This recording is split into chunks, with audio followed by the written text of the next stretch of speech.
Hello दोस्तों, मेरा नाम है प्रदीप गौड़ और आप देख रहे हैं प्रदीप्स बायोलॉजी। इस वीडियो में हम देखने वाले हैं general characteristic features of phylum platyhelminthes. जी हाँ, प्लेटीहेल्मिन्थीज के क्या फीचर हैं उनको मैंने बहुत ही अच्छे तरीके से फ्लो चार्ट में एक्सप्लेन किया है आपको। ठीक है, इस फाइलम की एक एक डिटेल को मैंने यहां पर रखा है, बस आपको ध्यान समझना। सबसे पहले अगर हम बात करें कि फाइलम जो प्लेटीहेल्मिन्थीज के मेंबर है तो उनको हम क्या कहते हैं, तो जनरली हम उनको कहते हैं फ्लैट वर्म कहते हैं, क्योंकि इनकी बॉडी जो होती है वो डॉर्सली वेंट्रली फ्लैटेंड होती है। फ्लैट मतलब क्या होता है सर? चपटी होती है। कैसे? जैसे ये लीफ देखो आप, ठीक है, तो हमारी जैसे डॉर्सल और वेंट्रल साइड होती है, जैसे मैं आपको दिखाता हूं, जिधर हमारा माउथ होता है उधर क्या होता है? Ventral side. जिधर हमारा पीठ होता है, ठीक है ना, ये बैक साइड, इसको हम बोलते हैं डॉर्सल साइड। ठीक है, तो दोनों तरफ से कैसी होती है? चिपटी होती है। जैसे ये लीफ देखो आप, इधर से भी चिपटी है और इस साइड से भी चिपटी है। ठीक है, तो फ्लैट है, इसलिए हम इसको बोलते हैं क्या? Flat worm. इसके मेंबर को क्या बोलेंगे? Flat worm. क्लियर है? आगे बढ़ते हैं। आप देखिए बॉडी कैसे होगी? डॉर्सी वेंट्रली फ्लैटेंड होगी। एंड मोस्टली ये कैसे होते हैं? इंडो पैरासाइट होते हैं। याद रखिएगा, इंडो पैरासाइट का मतलब क्या होता है? ऐसे पैरासाइट जो कि बॉडी के अंदर रहते हैं और हमसे न्यूट्रिशन लेते हैं और हम ही को नुकसान पहुंचाते हैं, उनको बोलते हैं पैरासाइट। आपको पता है ये हमारी बॉडी के अंदर रहते हैं। ठीक है, बट कुछ ऐसे होते हैं जो फ्री लिविंग होते हैं। फ्री लिविंग का एग्जांपल कौन सा है? प्लेनेरिया। याद रखना, जो प्लेनेरिया है वो फ्री लिविंग है, मतलब कि ये पैरासिटिक बिहेवियर शो नहीं करता, ये किसी और से न्यूट्रिशन नहीं लेता, किसी होस्ट की बॉडी पर चिपकता नहीं। ठीक है, ओके। नेक्स्ट अगर हम बात करें कि जो पैरासिटिक मेंबर है, मोस्ट ऑफ द जो मेंबर है इसके पैरासिटिक हैं, है ना, वो दूसरों से फूड लेते हैं और उन्हीं को नुकसान पहुंचाते हैं। लेकिन जो पैरासिटिक मेंबर हैं उनकी बॉडी में हमें कुछ मॉर्फोलॉजिकल चेंजेस देखने को मिलते हैं, उनकी बॉडी में कुछ डिफरेंस देखने को मिलता है। वो डिफरेंस क्या है चलिए जान लेते हैं। सबसे पहली बात, उनकी बॉडी में हुक्स होंगे और सकर्स प्रेजेंट होंगे। हुक्स किस लिए होंगे? बॉडी से चिपकने के लिए, है ना। सकर्स किस लिए होंगे? बॉडी से चिपकने के लिए। जैसे आप देखिए यहां पर, ये है टैपवर्म। तो टैपवर्म में आप देखिए ये एक इंडो पैरासाइट है हमारी बॉडी का, हमारी इंटेस्टाइन में रहता है। तो इसमें आप देखिए 2 रोज ऑफ हुक्स हैं, है ना। इससे क्या होता है? ये हमारी बॉडी से चिपक सकता है, इंटेस्टाइन से चिपक सकता है। यहां पर ऊपर की तरफ आप देखते हैं ये होता है रोस्टेलम। क्या होता है? इसको बोलते हैं रोस्टेलम। साथ ही साथ आप देख पाएंगे कि यहां पर सकर्स प्रेजेंट है। ये सकर्स कितने होते हैं? 4 होते हैं ये सकर्स। तुम्हें एक इधर दिख रहा होगा, एक इधर दिख रहा होगा, एक सेंट्रल में, एक इसके पीछे। डायग्राम 3D नहीं बना सकता ना, 2D बोर्ड है। क्लियर है? तो 4 सकर्स होते हैं। ये सकर्स भी किस में हेल्प करते हैं? चिपकने में, होस्ट की बॉडी से चिपकने में हेल्प करते हैं। क्लियर है? अच्छा, वेरी इंपॉर्टेंट, जितने भी पैरासाइट होंगे, याद रखना, जितने भी पैरासाइट होंगे उनमें डाइजेस्टिव सिस्टम और लोकोमोटरी ऑर्गन जो होंगे वो एब्सेंट होंगे। कोई भी डाइजेस्टिव ऑर्गन नहीं होता।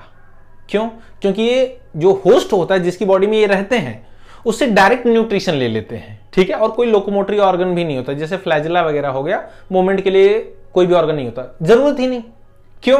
क्योंकि डायरेक्ट फूड ले रहे हैं तो खुद को पचाने की जरूरत नहीं, तो डाइजेस्टिव सिस्टम नहीं है, कहीं चल के जाने की जरूरत नहीं, क्योंकि खुद ब खुद खाना डायरेक्ट आ रहा है। ठीक है, इसलिए इसमें ना ही डाइजेस्टिव सिस्टम होते हैं ना ही लोकोमोटरी सिस्टम होते हैं। ठीक, कुछ ऐसे होते हैं जो कि एब्जॉर्ब करते हैं न्यूट्रिशन डायरेक्टली फ्रॉम होस्ट। ठीक है, होस्ट से डायरेक्टली न्यूट्रिशन एब्जॉर्ब कर लेते हैं थ्रू जनरल बॉडी सरफेस, अपनी बॉडी की सरफेस से ही एब्जॉर्ब कर लेते हैं फूड, तो उन्हें डाइजेस्टिव सिस्टम की जरूरत नहीं पड़ेगी, जैसा मैंने आपको बताया। ठीक, वहीं अगर हम बात करें हैबिटाट की, तो भैया रहता कहां है ये? तो ये मोस्टली कैसे होते हैं? इंडो पैरासाइट, बॉडी के अंदर रहते हैं, जैसा हमने पहले डिस्कस किया। बट प्लेनेरिया कैसा है? Free living. क्लियर है?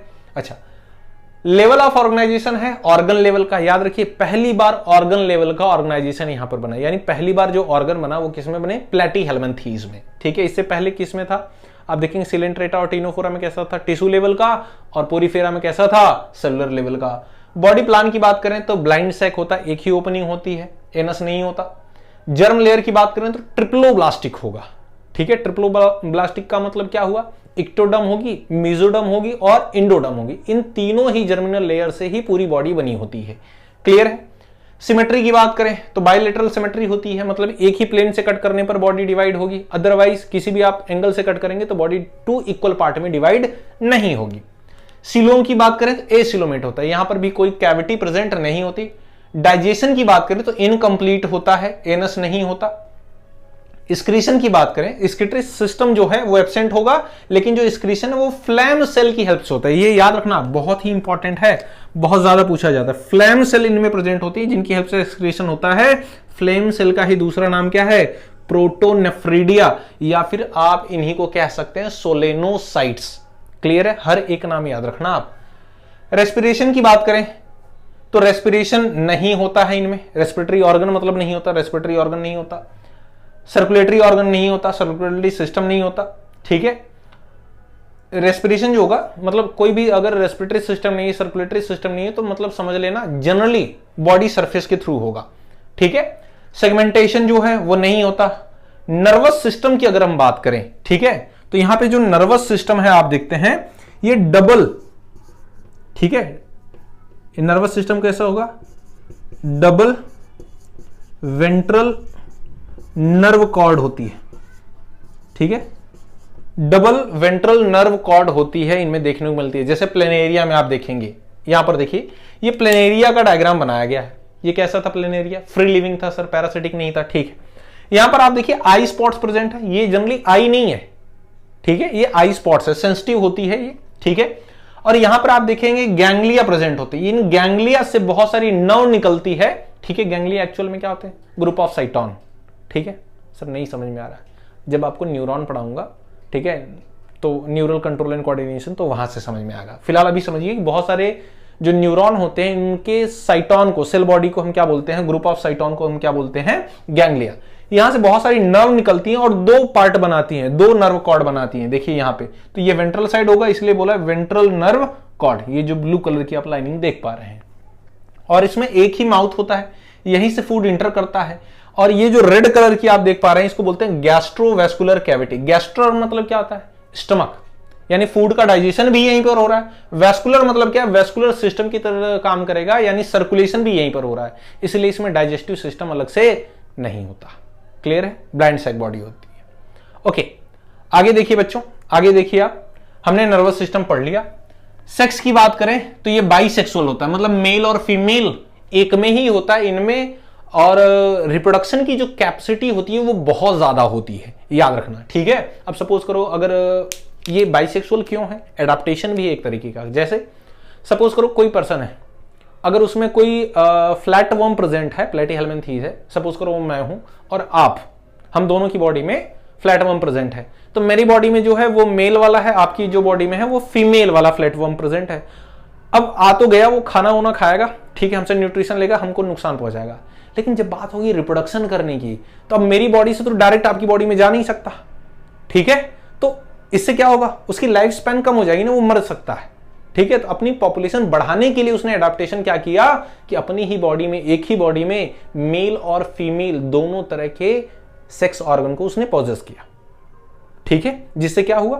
अब उसे बाहर चल के जाने की जरूरत नहीं है, एक ही बॉडी में अंदर जो है वो रिप्रोडक्शन कर सकता है वो। क्लियर है?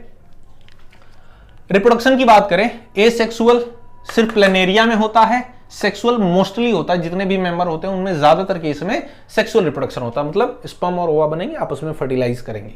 क्लियर है? फर्टिलाइजेशन जो होगा वो कैसा होता है? इंटरनल, बॉडी के अंदर होगा। एग्जाम्पल्स की बात करें तो टीनिया है, टीनिया सोलियम पूरा नाम है, इसका कॉमन नेम होता है टेपवर्म।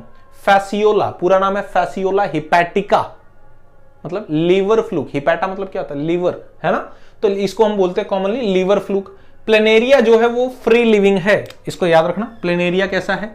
फ्री लिविंग है and possess what? High regeneration capacity, मतलब सबसे ज्यादा रीजनरेशन कैपेसिटी किसमें होती है? प्लेनेरिया में। कैसे सर? जैसे मैंने प्लेनेरिया को यहां से दो पार्ट में तोड़ दिया या कट कर दिया, तो ये वाला पार्ट एक अलग प्लेनेरिया बना लेगा, ये वाला पार्ट एक अलग प्लेनेरिया बना लेगा।